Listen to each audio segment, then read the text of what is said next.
오늘 우리에게 주신 하나님의 말씀을 봅니다. 하나님 말씀은요, 신약성경 디모데전서 6장 3절에서 19절까지 말씀입니다. 말씀을 교독합니다. 누구든지 다른 교훈을 하며 바른 말 곧 우리 주 예수 그리스도의 말씀과 경건에 관한 교훈을 따르지 아니하면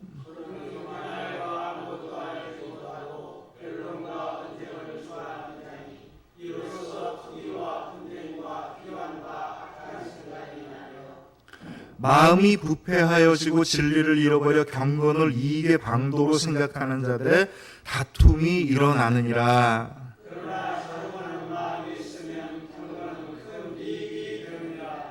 우리가 세상에 아무것도 가지고 온 것이 없음에 또한 아무것도 가지고 가지 못하리니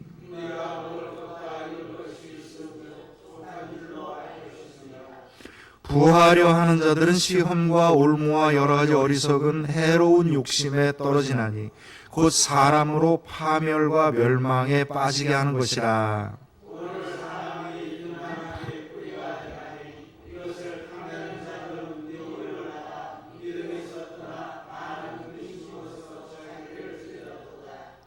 오직 너 하나님의 사람아 이것들을 피하고 의와 경건과 믿음과 사랑과 인내와 온유를 따르며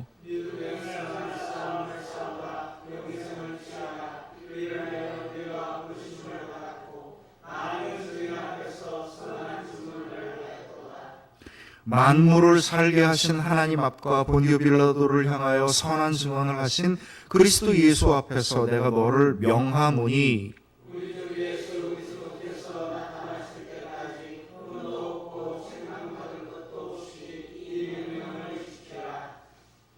기약이 이르면 하나님이 그의 나타나심을 보이시리니 하나님은 복되시고 유일하신 주권자이시며 만왕의 왕이시며 만주의 주시오.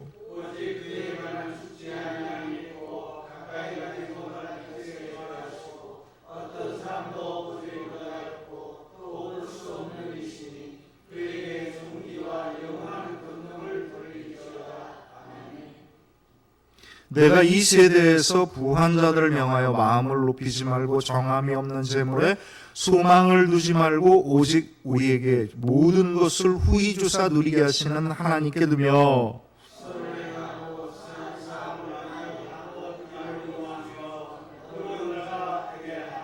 우리 함께 있습니다. 이것이 장래에 자기를 위하여 좋은 터를 쌓아 참된 생명을 취하는 것이니라. 아멘. 우리를 새롭게 하시는 하나님의 은혜와 평강이 이 자리에 모이는 여러분들과 여러분들의 가정 위에 그리고 우리 생명나무 공동체 모든 가정들 위해 함께 하시기를 주님의 이름으로 축원합니다. 네, 감사합니다. 오늘은요, 복음을 따르는 삶, 복음을 실천하는 삶이 무엇인가에 대한 이야기입니다. 너 하나님의 사람아 그리스도 예수 앞에서 이 명령을 지켜라 라고 말을 할 때 사도 바울이 이야기하는 건 뭐냐면 이렇게 믿고 이렇게 살아라. 이것이 복음을 따르는 삶이다. 이런 얘기를 하는 겁니다. 그 핵심의 내용이 뭐냐면 경건이에요. 경건이라고 하는 율세베이아라는 말은 우리가 지난번에도 살펴본 것처럼 이게 부드럽다는 뜻인 겁니다. 부드러운 거예요. 주님의 말씀이 나한테 딱 다가올 때 정말 주님의 말씀으로 부드럽게 다가오는 겁니다. 그리고 주님의 말씀을 내가 들을 때 내 마음도 같이 움직이고 내 삶도 같이 움직이는 그런 믿음이 생겨나는 거죠. 이게 경건이에요. 경건이라고 하는 것을 많은 사람들이 왠지 모르게 이렇게 지극하게 높은 경지에 이른 것처럼 보이는, 우리는 보통 경건을 그렇게 생각하기 쉽습니다. 보기에도 눈에 번쩍번쩍하고 이런 것처럼 생각하기 쉬워요. 그런데 경건은요, 말 뜻을 알고 보면 굉장히 단순하고 분명합니다.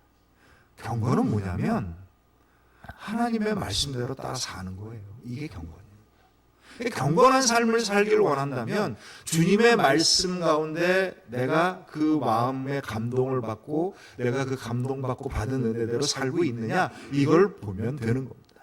이게 경건의 삶인 거예요. 많은 사람들은 기도를 경건이라고 생각을 해요. 맞습니다. 기도를 해야 기도 가운데 우리들의 삶이 온전히 주님 앞에 놓여지는 게 맞습니다. 그러나 그것은 시작일 뿐이지 그게 끝은 아니에요. 경건은요, 기도하는 삶, 말씀을 묵상하는 삶, 그리고 내 영혼 가운데 하나님을 찬양하는 삶, 그래서 주님의 뜻대로 사랑하는 삶을 살아가는 것, 이게 경건입니다. 우리는 많은 사람들이 경건을 앞부분만 이야기를 해요. 기도하고 말씀 듣고 찬양하고. 그래서 어떻게 돼야 돼요? 사랑하는 삶을 살아야 되는 겁니다. 이게 경건이에요. 그러니까 사도 바울이 오늘 그리스도 예수 앞에서 너희에게 명령을 하노니 이렇게 살아라 라고 얘기하는 경건의 삶의 이야기를 한번 들어보십시오. 이 경건의 핵심이 뭐겠습니까? 복음대로 실천하는 삶, 복음의 말씀대로 따라가는 삶의 핵심이 뭡니까? 복음의 핵심이 뭐예요? 복음이 뭡니까? 하나님은 사랑이시라. 복음은 하나님은 사랑이시랍니다. 그러니까 복음을 실천하는 경건의 삶은 뭡니까? 사랑이 충만하고 사랑하는 삶을 살아가는 거예요. 이게 경건입니다. 내 삶 안에 주님의 나를 사랑한 것을 발견하고 경험하고 고백하지 못하면 경건의 삶으로 나가기가 어렵습니다. 왜냐하면 사랑은요, 머리로 이해하는 게 아니라 내 가슴으로 느끼는 거고 내 삶으로 나타나는 거기 때문에 주님이 우리를 내가 너를 사랑한다고 말하였다 그러셨고 끝났습니까? 우리를 정말 사랑하신 거고요. 우리를 사랑하시기 때문에 그 사랑을 주시는 겁니다. 사랑은 말에 있지 아니하고 우리의 모든 영혼과 삶 전체에 있는 겁니다. 경건해지는 삶을 살기를 원하신다면, 주님의 약속의 말씀 가운데 능력이 나타나는 삶을 살기를 원하신다면, 하나님의 축복된 삶을 살기를 원한다면 주님의 사랑에 충만하셔야 합니다. 이건 가장 기본적이에요. 사랑을 받지도 못했는데 사랑을 어떻게 알겠으며 그 사랑을 어떻게 나눠주겠습니까? 주님의 사랑을 사모하십시오. 내 가운데 충만해지는 그 삶을 사모하셔서 그 사랑에 젖어야 되는 겁니다. 그 사랑에 젖어서 내가 사랑을 많이 받았다, 감사하다, 기쁘다 라고 하는 경지를 오늘 성경에서 뭐라고 얘기하냐면 자족하는 삶이라고 얘기합니다. 스스로 만족하는 거예요. 어떻게 스스로 만족할 수 있겠어요? 내가 사랑이 충만할 때 나는 내 삶을 만족하게 됩니다. 지난주에 사모하고 저하고 월요일날 코로나 2차 주사를 맞고요. 한 5일 동안 사실 조금 헤매었습니다. 저는 조금 일찍이었는데 사모는 뭐 복잡했습니다. 딱 깨나니까 어저께 김밥을 만들어서 오랜만에 김밥을 맛있게 먹었습니다. 사랑하는 삶이 있으면은요 기쁨이 넘치는 거예요. 저는 행복합니다. 김밥을 먹을 때 행복해요. 뭐 걱정과 염려가 없어서 행복하겠어요? 걱정과 염려가 있겠지요. 그러나 나의 사랑이 조금씩 커져가면 나의 걱정과 염려는 점점 작아지는 거죠. 이렇게 생각하셔야 합니다. 내 사랑이 커져가게 될 때 나를 짓누르고 있던 모든 것으로부터 우리는 벗어날 수 있는 겁니다. 주님의 사랑이 내 안에 충만하게 될 때 우리는 그 사랑을 누리고 그 사랑을 고백하고 그 사랑을 나누게 되는 것이죠. 이것이 경건의 삶입니다. 이것을 사도 바울은 또 뭐라고 얘기를 하냐면 믿음의 선한 싸움이라고 이야기를 합니다. 너 하나님의 사람아, 우리는 하나님에 속한 사람이에요. 다른 세상의 사람들이 아닌 겁니다. 하나님의 사람아, 믿음의 선한 싸움을 하여라. 이 믿음의 선한 싸움의 핵심이 뭡니까? 복음이에요. 복음이 뭡니까? 사랑입니다. 사랑의 싸움을 하는 겁니다. 뭐 우리가 코미디나 드라마 같은 걸 보면 가끔 느끼한 장면들이 나옵니다. 너를 용서할 수 없어. 너를 때릴 거야. 뭐 입술로 때릴 거야. 뭐 이런 그 느끼하고 유치한 얘기들을 많이 듣습니다. 우리는 사랑의 싸움을 합니다. 어떻게 싸워요? 사람을 증오하고 저놈은 안 돼, 저놈은 버려야 돼, 저놈은 망해야 돼, 저놈은 저주받아야 돼. 이게 사랑의 싸움입니까? 그게 무슨 사랑이에요? 그를 위하여, 그들을 위하여 함께 살 길을, 더불어 행복할 길을 찾아가는 것, 이게 사랑이죠. 너 하나님의 사람아, 믿음의 선한 싸움을 하여라 라고 얘기할 때 많은 사람들이 싸움에 감동을 받아요. 그래갖고 그리스도의 적이 누군지를 찾아가지고 이 사람들하고 싸우려고 애를 씁니다. 이건 믿음의 선한 싸움이 아니에요. 선한 싸움은요, 사랑을 이루는 싸움입니다. 사랑이 목적이고 사랑의 결과를 내기 위한 싸움인 겁니다. 경건이라고 하는 것은 복음을 실천하는 겁니다. 복음을 누리고 실천하는 겁니다. 여러분 저를 한번 따라합니다. 경건이란 복음을 누리고 실천하는 겁니다. 여러분 경건한 삶을 사시기를 주님의 이름으로 축원합니다. 그 안에 진정한 기쁨이 있고 행복이 있고요, 능력이 있는 거예요. 주님의 복음의 안에서 그 복음이 우리에게 주시는 놀라운 것을 받고 넘치도록 누리십시오. 그리고 그대로 사십시오. 이게 경건인 겁니다. 이 경건함을 가로막는 것이 있어요. 크게는요, 하나님을 믿지 않는 거다라고 우리는 보통 이야기를 하고 싶겠지요. 맞습니다. 그게 맞습니다. 그런데 오늘 성경에는 이 이야기를 아주 구체적으로 이야기를 해요. 두 가지를 이야기합니다. 경건을 가로막는 것이 뭐냐? 첫째는 다른 교훈을 따르는 것이라고 이야기를 합니다. 다른 교훈을 따르는 것. 두 번째는 뭡니까? 돈을 사랑하는 것이라고 이야기합니다. 복음을 실천하고 복음의 능력 가운데 살지 못하는 이유를 성경은 오늘 두 가지를 이야기합니다. 하나는 다른 교훈을 따르는 것이고 또 하나는 돈을 사랑하는 것이라고 얘기합니다. 왜냐하면 돈을 사랑한다는 것이 결국은 뭐냐면 일만 악의 뿌리라라고까지 이야기를 합니다. 하나님이 우리에게 주시는 행복은요, 부요함입니다. 많은 것이 있잖아요. 충만하게 받아야 돼요. 하나님의 은혜와 사랑을 받을 때 뭐 찔끔찔끔 필요한 것만큼 쓸 만큼 경제적이고 효율적으로 받으십시오. 뭐죠? 이렇게 얘기하고 싶지 않아요. 하나님의 은혜를 받으십시오. 넘치도록 받으십시오. 충만하게 받으십시오. 그렇게 받아야죠. 기왕 누리는 건데 정말 제대로 누려야 되지 않겠습니까? 그런데 하나님의 진정한 사랑과 구원의 길은 받는 것으로 끝나지 않습니다. 받는 것으로 끝나게 되면 이건 세상의 삶과 다를 바가 없는 겁니다. 하나님은 우리로 하여금 사랑을 받게 하셨고 또 어떻게 하셨어요? 사랑을 하게 하셨습니다. 사랑을 쓰게 하셨어요. 받는 것뿐만 아니라 써야 합니다. 사랑은요, 받는 것뿐만 아니라 쓰는 겁니다. 오히려 사도 바울의 얘기처럼 받는 것보다 주는 것이 복이 있다. 받는 것보다 주는 것에 더 초점이 있게 되면 진정한 사랑에 머물 수 있는 겁니다. 우리가 부요하다라고 하는 건 뭘 뜻하는 거냐면 내가 많은 것을 가지고 있다는 걸 뜻하기도 하지만 또 다른 말로 얘기하면 뭡니까? 많은 것을 쓰는 사람이란 뜻이에요. 받는 것보다 쓰는 것에 더 초점이 있는 부요함, 이것이 하나님께서 우리에게 주시는 부요함의 축복입니다. 세상의 부요함의 축복은 뭐예요? 다른 사람에게 쓰는 데 있습니까? 아니요. 내 걸 많이 쌓아야죠. 남들보다 많아야 되잖아요. 내 통장에 많아야 되고요. 부동산도 많아야 되는 거고요. 이게 세상의 부요함입니다. 세상의 부요함과 천국의 부요함은 어느 부분까지는 같으나 결론적으로는 다릅니다. 어디에서 다른 거냐면 세상의 부요함은 쌓는 데 있습니다. 초점이 누구에게 있어요? 나에게 있는 겁니다.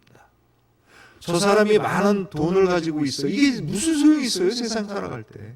그 사람 건데. 내 게 아니잖아요. 내 거가 되어야 의미가 있는 거죠. 이게 세상의 이치예요. 그러나 하나님의 천국의 이치에는, 천국의 부요하면은요, 하나님이 나에게 많이 주셨으므로 이것은 나에게만 준 것이 아니라 그들에게 쓰라고 주신 겁니다. 자족하는 삶을 알지 못하면, 스스로에게 만족을 하지 못하면 자꾸 쌓게 돼요. 왜 쌓는지 아셔요? 이유가 있습니다. 난 쌓는 걸 좋아해. 뭐 이렇게 농담으로 얘기할 수 있지만 실질적으로 사람들이 많은 걸 쌓는 이유는 불안하기 때문입니다. 노후를 위해서 저축해야죠. 아이들을 위해서 돈 많이 벌어야죠. 많잖아요. 이유가 많지 않습니까? 내가 무슨 병에 들지 모르는데 병원비를 위해서 돈 쌓아야죠. 노후에 비참한 노후를 살지 않으려면 돈도 많아야 이렇게 쌓는 겁니다. 어디 쓸 데가 있어요. 평생을 벌어도 쌓아도 부족한 게 세상의 부요함입니다. 세상의 부요함의 이치는 쌓는 데 있어요. 누굴 위해서? 나를 위해서. 천국의 부요함은 어디에 있습니까? 쓰는 데 있습니다. 누굴 위해서? 사랑하기 위해서. 사랑하기 위해서 쓰는 삶을 살기를 원하시는 겁니다. 이게 경건이에요. 많은 것을 쓸 수 있기 위해서 많은 것을 주시는 하나님의 축복을 누리는 겁니다. 그러니 너는 사람들한테 이야기를 해라. 그런 돈 쌓는 것에 매이지 말고 후히 주사 누리게 하시는 하나님을 믿고 라고 사도 바울이 이야기를 하는 겁니다. 미국에 한 은행에 지점장이 있었어요. 한 30대쯤 됐을 때, 나이 30에 한 은행의 지점장이 될 정도로 굉장한 열정이 있었었고, 이 사람이 정말 그야말로 탄탄대로로 성공의 대로로 잘 나가는 사람이었습니다. 이 사람이 어느 날 갑자기 자살을 합니다. 그 유서를 보았더니 이 사람이 지점장이 됐는데 이제 더 이상 올라갈 길이 없으니까 이제 그만둬라. 명예퇴직을 권고받은 거예요. 여태까지 늘 성공의 탄탄대로 성공으로 가지고 쌓아오다가 더 이상 쌓을 길이 막혔다고 생각을 하니까 절망하고 죽음을 선택한 겁니다. 그가 마지막으로 유서에 가장 가슴 아프게 이야기했던 건 자기 아들에게 남긴 한 가지의 문구였습니다. 뭐냐면, 아들아, 아빠 같은 삶을 살지 말아라. 슬프죠. 근데 더 슬픈 건 뭐냐면, 그 삶이 아니라고 생각했으면 다른 삶을 생각했어야지. 그게 끝이라고 생각을 했던 겁니다. 우리가 만약에 복음의 말씀을 갖고 세상에 나간다면 우리는요, 세상의 부요함에 바라보고 그 성공의 길을 갈망하는 자들에게, 그들의 좌절과 상처에게 우리는 이 이야기를 할 수 있어야 됩니다. 사랑하는 여러분, 여러분들이 아는 것 말고 다른 행복의 길이 있습니다. 이걸 전할 수 있어야 합니다. 이걸 고백할 수 있어야 되고요. 이걸 증거할 수 있어야 됩니다. 그것이 무엇인지를 증거하는 것이죠. 이게 복음을 증거하는 겁니다. 복음이 뭐예요? 사랑의 길입니다. 주님이 우리를 사랑하셨으므로 구원을 받았다는 것이고요. 주님이 우리를 사랑하셨기 때문에 우리는 영원한 행복의 길을 갈 수 있다는 고백인 거고요. 이것은 세상에서 줄 수 있는 것과 다른 길이다라고 하는 겁니다. 그거를 고백할 수 있어야죠. 이 사람은, 이 지점장은요, 늘 싸우면서 살아왔어요. 싸우면서 살아왔지만 그는 쓸 줄을 몰랐던 겁니다. 아니, 그때까지 나이 30대까지 성공 탄탄대로로 살아왔으면 얼마든지 다른 삶을 살 수 있는 준비가 되어 있을 텐데 더 이상 쌓지 못한다는 것 때문에 절망한 겁니다. 우리의 소망은요, 내가 얼마나 쌓을 수 있느냐의 소망이 있지 않냐고요. 내가 얼마나 온전히 쓸 수 있느냐의 소망이 있습니다. 우리가 온전하게 쓸 수 있을 때 하나님의 은혜와 사랑이 우리 가운데 온전하게 채워지는 것이기 때문입니다. 수입에 좌우되는 삶, 받은 대로 써야 되니까 우리가 별 수 있어요. 받은 대로 쓰는 거죠. 그러니까 수입이 우리들의 삶에 큰 비중을 차지합니다. 맞죠? 그런데 정말 가치 있고 하나님이 기뻐하는 삶은요, 어떻게 지출하느냐에 대한 삶인 겁니다. 어떻게 쓸 수 있느냐? 많은 사람들이 이렇게 청빈한 삶을 이상적인 삶이라고 이야기를 해요. 그렇죠. 뭐 이렇게 다른 것에 욕심 부리지 아니하고 살아가는 삶이 얼마나 아름답고 멋진 삶이겠어요. 그런데 실질적으로 살기 어렵잖아요. 청빈하기가 어려운 겁니다. 성경에서도 가난한 자에게 복이 있나니 천국이 저의 것이요라고 얘기를 합니다. 그런데 우리는 가난과 청빈을 좀 다른 각도로 알고 있어요. 없는 게 가난한 게 아니고요. 욕심을 부리지 않는 게 가난한 겁니다. 그래서 마태복음에 보면 뭐라고 얘기합니까? 심령이 가난한 자는 세상과 같이 나를 위하여 쌓지 않는 자는 그런 뜻이에요. 다른 말로 얘기하면 있는 것을 쓸 줄 아는 자라는 뜻인 겁니다. 경건을 방해하는 가장 첫 번째를 뭐라고 얘기하냐면 다른 교훈이라고 얘기합니다. 3절부터 5절에 보면 누구든지 다른 교훈을 하며 바른 말 곧 우리 주 예수 그리스도의 말씀과 경건에 관한 교훈을 따르지 아니하며 그는 교만하여 아무것도 알지 못하고 변론과 언쟁을 좋아하는 자니 이로써 투기와 분쟁과 비방과 악한 생각이 나며 마음이 부패하여지고 진리를 잃어버려 경건을 이익의 방도로 생각하는 자들의 다툼이 일어나느니라. 아멘. 이때에도요, 초대교회 안에 이미 복음 이외에 다른 교훈이 먼저 우선되는 일들이 있었던 겁니다. 이 다른 교훈이라는 게 뭘까요? 세상에서 얻어지는 여러 가지 지식과 정보 그리고 지혜를 다른 교훈이라고 얘기합니다. 다른 교훈은 우리들에게 필요한 것이 굉장히 많아요. 그렇잖아요. 세상의 지식과 나름대로 정보와 거기에 따른 노하우들과 뭐 이런 것들이 얼마나 유용하게 우리들에게 필요합니까? 그런데 우리 그리스도인들에게는 원칙이 있습니다. 세상의 어떤 지식과 세상의 어떤 정보와 지혜이든 그것이 복음을 우선할 수 없습니다. 이게 우리들의 원칙입니다. 다른 교훈을 하지 말고 세상을 멀리해서 그냥 말씀 속에서만 살아라. 그런 말씀은 없어요. 다른 교훈이라는 건 뭐냐면 여기서 얘기하는 다른 교훈을 따르는 자들은 어떤 사람이냐면 복음보다 세상의 지식과 지혜와 정보를 더 우선으로 여기는 사람들을 말하는 겁니다. 우리는 세상의 지식과 정보를 가지고 살아가야죠. 유용하게 잘 써야 합니다. 그러나 중요한 것은 제가 얘기했죠. 원칙이 있습니다. 그 원칙은 뭡니까?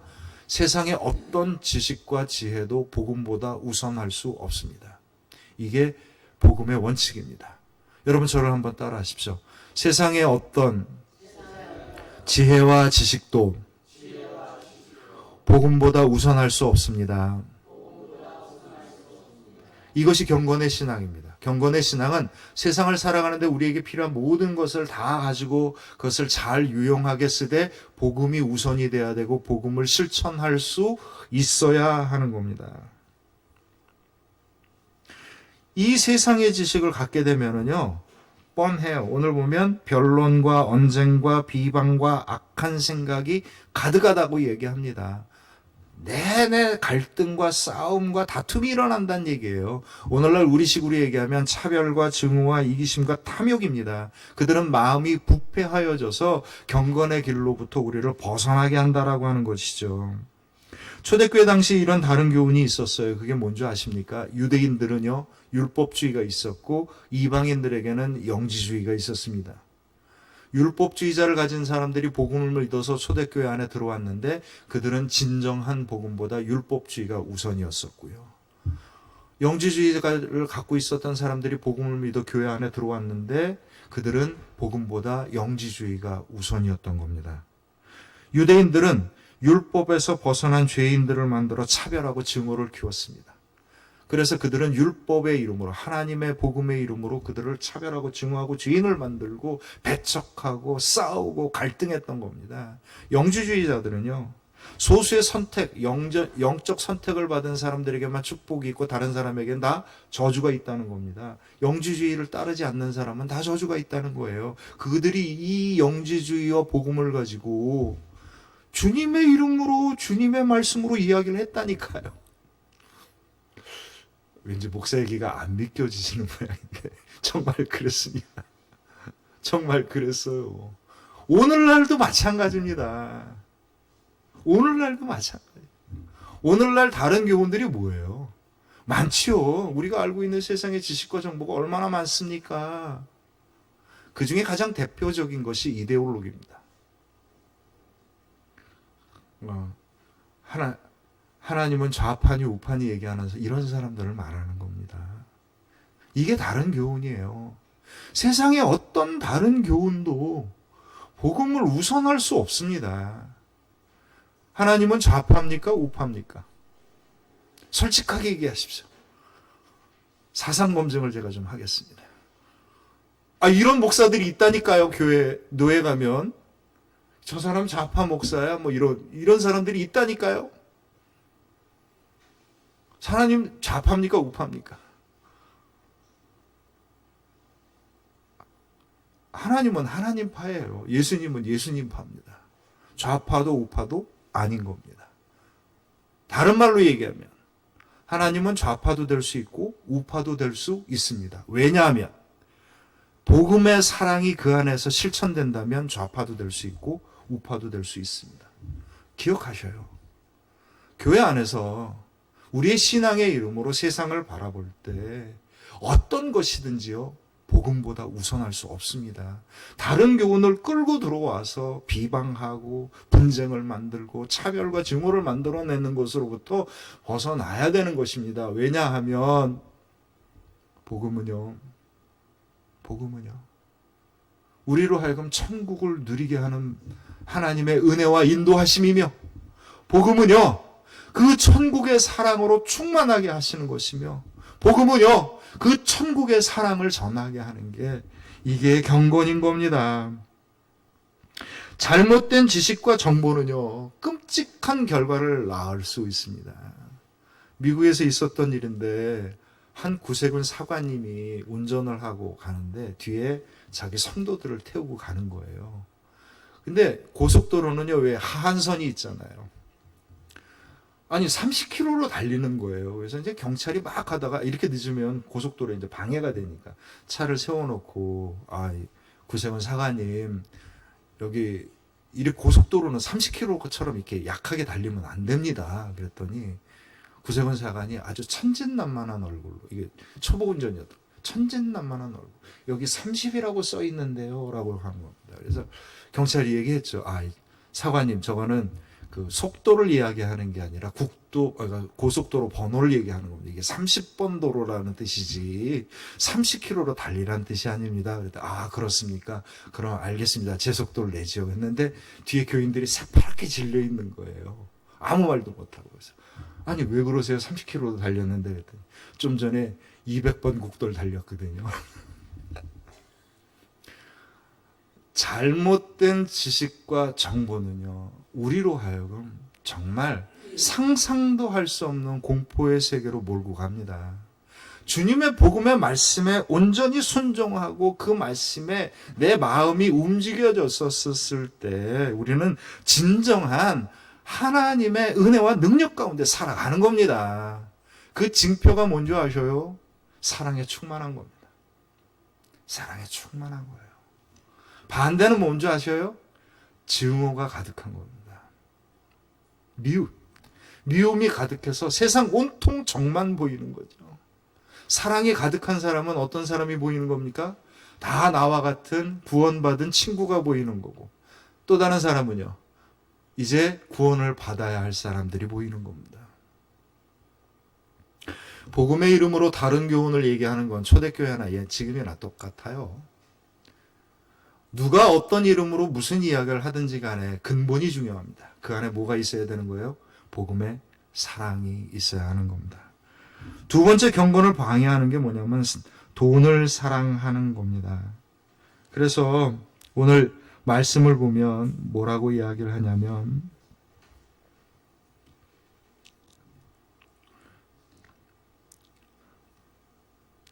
9절부터 10절입니다. 부하려 하는 자들은 시험과 올무와 여러 가지 어리석고 해로운 욕심에 떨어지나니 그 사람으로 파멸과 멸망에 빠지게 하는 것이라. 돈을 사랑함이 일만 악의 뿌리가 되나니 이것을 탐내는 자들은 미혹을 받아 믿음에서 떠나 많은 근심으로 자기를 찔렀도다. 돈을 사랑하는 것이 일만하게 뿌리라라고 얘기합니다. 말씀 받으십시오. 말씀대로 받으세요. 돈을 사랑하는 게 일만하게 뿌리인 겁니다. 우리가 사는 세상은요, 돈을 사랑해야 하는 세상에 살고 있습니다. 그렇죠? 그래서 오늘 우리가 사는 세상을 뭐라고 부릅니까? 자본주의라고 불러요. 자본이 뭐예요? 돈이란 뜻이고요. 주의가 뭡니까? 최고란 뜻입니다. 이게 우리가 사는 세상입니다. 우리가 악한 세상에 살고 있다라고 하는 건 여러 가지 악한 표징들이 있는데 뿐만 아니라 우리들이 근본적으로 추구하는 가치가 다르기 때문인 겁니다. 청빈한 삶, 좋죠. 얼마나 아름답겠습니까? 그러나 불편하고 힘들잖아요. 정말 그렇지 않겠습니까? 그래서 많은 사람들은, 목사님들은 청빈한 삶을 사셔야 합니다. 저는 분명하게 얘기할게요. 전 그렇게 못하겠습니다. 전 그렇게 안 살 겁니다. 저는 부하게 살 겁니다. 전 부자로 살 겁니다. 대신 이거 한 가지는 분명히 제가 말씀드릴게요. 제가 받은 만큼 쓸 겁니다. 받은 만큼 쓸 겁니다. 이게 천국의 부자거든요. 세상의 가난한 자가 천국의 부자인 겁니다. 천국의 가난한 자가 세상의 부자인 거고요. 천국의 부자가 된다는 것은요, 무엇을 뜻하는 거냐면 정말 잘 쓰는 거예요. 우리는 돈을 사랑하는 자가 아니라 돈을 필요로 하는 사람인 거고, 우리는 무엇을 사랑하는 거예요? 복음을 사랑하는 사람입니다. 주님이 우리에게 주신 그 사랑함을 위하여 우리의 모든 것을 다 할 수 있는 사람이어야 한다는 겁니다. 사도 바울이 그래서 강력하게 권고를 합니다. 11절에 보면 오직 너 하나님의 사람아 이것들을 피하고 의와 경건과 믿음과 사랑과 인내와 온유를 따르며, 12절에 보면 믿음의 선한 싸움을 싸우라, 영생을 취하라. 이를 위하여 내가 부르심을 받았고 많은 증인 앞에서 선한 증언을 하였도다. 아멘. 사도 바울이 강력하게 이야기를 합니다. 세상에는요, 두 가지의 삶이 있는 거예요. 하나는 세상의 가치를 따르는 삶과 또 하나는 천국의 가치를 따르는 삶이 있는 겁니다. 돈을 사랑하면서 돈을 쌓는 삶을 사는 사람과 하나님이 돈이든 뭐든 나에게 주신 모든 은혜와 축복으로 감사하고 행복을 누리며 나누고 섬기는 삶을 살아가는 사람과 두 가지의 부류가 있는 겁니다. 믿음의 선한 싸움이라는 것이 바로 그 싸움입니다. 사랑을 할 수 있느냐 없느냐의 싸움인 겁니다. 13절 14절에 얘기합니다. 만물을 살게 하신 하나님 앞과 본디오 빌라도를 향하여 선한 증언을 하신 그리스도 예수 앞에서 내가 너를 명하노니 우리 주 예수 그리스도께서 나타나실 때까지 흠도 없고 책망받을 것도 없이 이 명령을 지키라. 이게 사도 바울의 강력한 권고인 겁니다. 복음을 실천하는 삶을 살기 위해서 무엇을 어떻게 해야 할까요? 그것은요, 온전한 길을 찾아가야만 하는 겁니다. 미국의 한 후생국에 근무하는 여인이 있었어요. 이 여인에게는 사고로 절름발이가 된 아들이 있었습니다. 얼마나 마음이 안타깝겠어요. 이 아이가 정말 절름발이가 되지 않고 남들처럼 걸을 수 있다면 정말 행복한 삶을 살 겁니다. 그래서 의사를 찾아갔는데 의사가 그 여인의 사랑에 감동을 받아갖고 여인이 낼 수 있는 치료비보다 더한 수고를 해서 이 아이의 다리를 고쳐주었습니다. 자기 인생에 내가 이런 선한 일을 했지, 정말 행복하다, 늘 기억하는 자기 기억 중에 하나였던 거예요.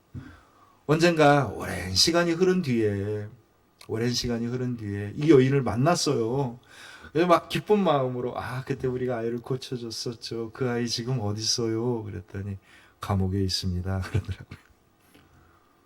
그 다리로 열심히 뛰더니 엉뚱한 짓을 해갖고 강도 짓하고 살인을 해갖고 감옥에 갇혀 있어요. 하고 여인이 침울하게 얘기하는 겁니다. 다리만 나을 수 있다면 나는 행복할 것 같아요 라고 얘기를 했는데, 의사는 그가 걸을 수 있도록 해 주었지 그가 어떻게 걸어가야 될지를 가르쳐 줄 수 없었던 겁니다. 우리는요, 내가 뭔가 내 힘으로 할 수만 있으면 그걸 행복한 것이라고 여기기 쉬우나, 그러나 내가 그것을 어떻게 온전하게 사용해야 될지를 알지 못한다면 우리는 진정한 가치 있는 하나님이 기뻐하는 삶을 살 수 없는 겁니다. 복음은요, 우리로 하여금 어떻게 살아가야 할지를 가르쳐 주고 있습니다. 오늘 17절에서 19절 말씀을 우리 봅니다. 내가 이 세대의 부한 자들을 명하여 마음을 높이지 말고 정함이 없는 재물에 소망을 두지 말고 오직 우리에게 모든 것을 후히 주사 누리게 하시는 하나님께 두며 선을 행하고 선한 사업을 많이 하고 나누어 주기를 좋아하며 너그러운 자가 되게 하라. 이것이 장래에 자기를 위하여 좋은 터를 쌓아 참된 생명을 취하는 것이니라. 아멘. 이게 사도 바울이 우리에게 오늘날까지도 이야기를 하고 있는 복음의 권고입니다. 부를 추구하지 말고 부를 온전히 쓰도록 하여라. 이것이 오늘날 우리에게 주시는 하나님의 복음의 인도하심입니다. 왜냐하면 우리에게 후히 주사 누리게 하시는 하나님이시기 때문입니다. 후히 주사 누리게 하시는 하나님이 우리에게 복을 주심으로 말미암아 온전하게 쓰게 하십니다. 한 절반 남았습니다. 그러나 오늘 말씀의 은혜는 여기까지 마치도록 합니다. 여러분, 사랑하는 성도 여러분, 여러분들은 하나님의 부름을 받은 하나님의 사람들입니다. 이 세상에서 어떤 상황과 어떤 조건 속에 있어서 우리가 정말 목 놓아 부르짖고 간절히 매달리고 있는 것이 있을지 모르나, 그러나 한 가지 분명한 것이 있습니다. 여러분들은 하나님의 사람들입니다. 주님의 주권과 그 사랑의 능력 아래에 있는 사람들이고요, 하나님의 끝없는 은총 가운데 있는 사람들입니다. 주님께서 우리에게 명하십니다. 후히 주사 누리게 하시는 하나님께서 우리에게 명하십니다. 경건한 삶을 살아라. 선한 싸움을 싸우라. 내가 그 가운데 함께 있겠노라 약속하십니다. 믿음의 선한 소망을 가지고 세상 사람과 같은 가치를 갖고 살지 마십시오. 우리가 올 때 아무것도 갖고 온 것이 없는 것처럼 갈 때도 아무것도 갖고 가지 못할 텐데, 주님 앞에 설 때 우리가 정말 우리가 받은 크신 은혜와 축복을 얼마나 온전하고 기쁘게 썼는지를 주님 앞에 고백할 수 있는 복된 입술들과 믿음들이 되시길 주님의 이름으로 축원합니다. 후히 누리고 주시는 하나님을 믿으십시오. 내가 하나님의 권능의 손길 안에 있다는 것을 믿으십시오. 그래서 내 마음속에 주시는 감동을 따라 조금도 두려워하지 아니하고 온전하게 순종하십시오. 이 온전한 순종 가운데 경건의 놀라운 은혜와 능력이 저와 여러분들에게 충만하게 함께하여 주실 줄로 믿습니다. 우리 함께 기도합니다. 이 시간 기도할 때 우리들의 믿음을 다시 한번 결단하고 우리가 준비한 예물을 드리는 시간을 갖겠습니다.